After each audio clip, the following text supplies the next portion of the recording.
Hello everyone, আসসালামু আলাইকুম রহমতুল্লাহি ওয়া বারাকাতুহু। ফ্রিজ করা যে লোকটাকে দেখতে পারতেছেন, মার্ক করা, এই লোকটাকে সবাই চিনে রাখুন। এই লোকটা হচ্ছে এনায়েতপুর হাটে যেইখানে আপনার হচ্ছে গাছ পট্টি আছে, ওইখানকার উনি নাকি ইজারাদার, ওইখানে উনি গাছের চাঁদা নেয়। আচ্ছা, যাই হোক, এই লোকটাকে ভালো করে একটু চিনে রাখেন, তারপরে বলতেছি। এই লোকটা ওইখান থেকে যারা গাছ বিক্রি করে তাদের কাছ থেকেও টাকা নেয়, যারা গাছ কিনে নেয় তাদের কাছ থেকে টাকা নেয়।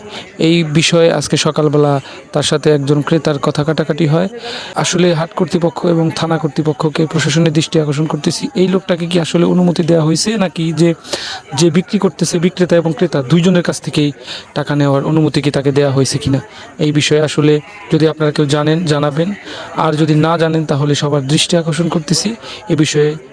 হাট কর্তৃপক্ষ যেন এই বিষয়ে যেন পদক্ষেপ নেয়, না হলে কিন্তু হাটের কিন্তু একটা মান সম্মান ক্ষুণ্ণ হবে। আমাদের ঐতিহ্যবাহী এনাদপুর হাটের একটা দুর্নাম।